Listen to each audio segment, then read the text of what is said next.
Good morning, everyone. It's Stephen Whiteside here from the uptrend.com with your morning market outlook for Thursday, March 26th. In the pre-market this morning, stock index futures are currently trading below fair value, while commodities are mixed. We've got crude oil trading higher once again, while gold and silver are trading lower on Thursday morning. Now, I'm doing this video ahead of the jobless claims numbers that come out at 8:30. Those are big numbers. If the jobless claims start to ramp up, that is not necessarily bad for the stock market. Sometimes investors look at that and say, well, that'll help the Fed decide to reduce interest rates.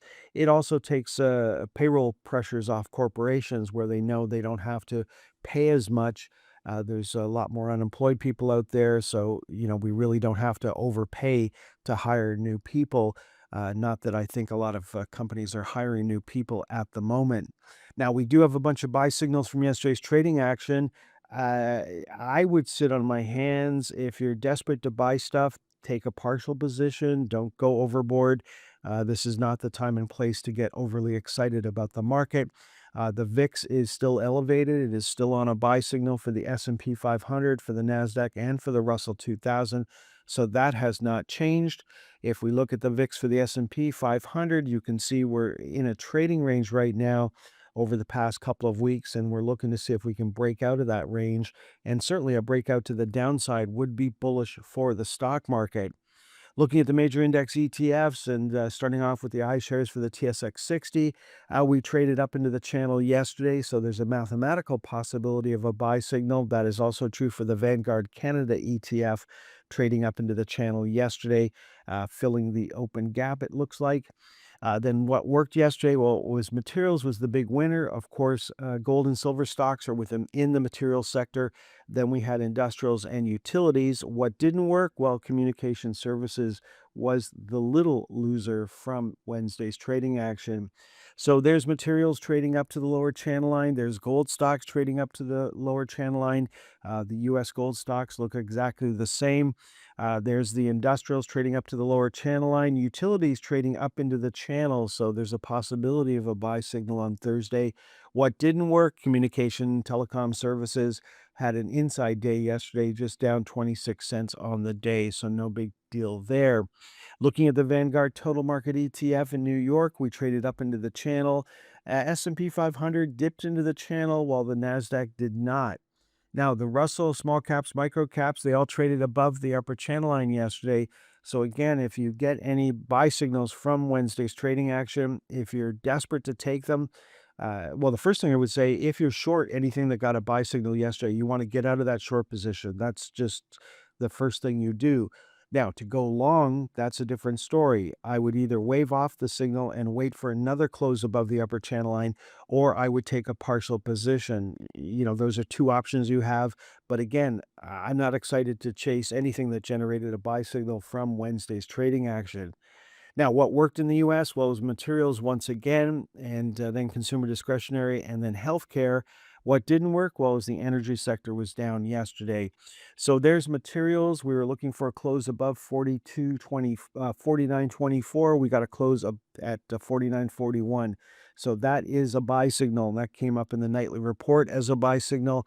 And again, I would sit on my hands. If I was desperate, I'd take a partial position, but I'm not rushing into anything on Thursday morning. There's consumer discretionary trading up into the channel. No joy for the healthcare sector. Even though it was up 1%, it's not going anywhere at this particular time. Now, the energy sector was a loser yesterday, but had an inside day or a day of indecision for the energy sector. And once again, we have crude oil trading higher on Thursday morning. Now, the financial ETF, we needed to close above $49.82. We closed at $49.34. So no joy there. Now, the bank stocks, we needed to close above 59.18. We closed at 59.19. So technically, that is a buy signal. But again, I'm not rushing in on Thursday morning.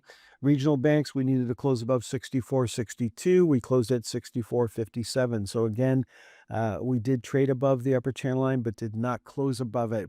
Now, there is the insurance sector. No joy there. No joy for the broker dealers. Then we've got Bank of America, excuse me, back on a buy signal, joining Citigroup, which generated a buy signal a couple of days ago. Looking at the Canadian market, we've got the financials trading up. We needed to close above 76.06. We got to close at 76.17. So that's a buy signal. And then 59.40 for the banks, we closed at 59.37. So no joy for the banks just yet. So again, I'm not in a rush to chase any of these. There's Bank of Nova Scotia generating a buy signal, CIBC generating a buy signal, and the Royal Bank generating a buy signal from Wednesday's trading action. Let's finish off this morning's presentation looking at the airlines, and there's the transportation ETF. It is back on a buy signal. The Jets ETF, penny away from generating a buy signal on Thursday. Then looking at American Airlines, still on a sell signal, traded up to the upper channel line yesterday, looking for a close above $11.11 on Thursday. Air Canada, even though it had terrible news the other day, with the accident in New York, it has been up the last couple of days, so second day of a buy signal for Air Canada.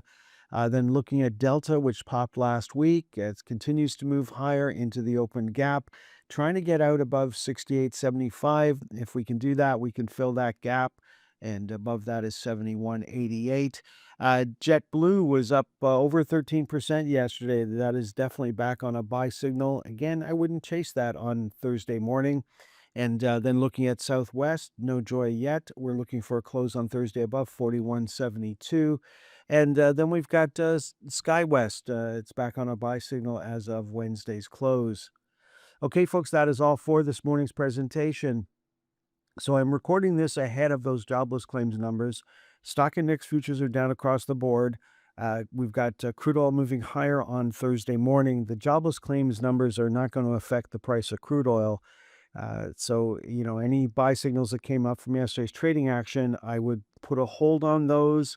If I was short, I would cover my short positions, reduce the risk as much as possible. If you're really desperate, you've really been waiting to buy something that generated a buy signal yesterday, then take a partial position. Don't go all in on Thursday morning. Have a great day. Next time you'll hear my voice is on Friday morning. Thanks for tuning in until the very end of today's stock market timing educational video. If you found the content valuable, don't forget to express your support by hitting the like button, leave a comment, sharing with your friends, and subscribing to our channel for more insightful updates. Remember, in the world of stocks, timing is crucial, and following the trend can be your greatest ally. If you would like more information on how we can help you better time the stock market, please visit theuptrend.com.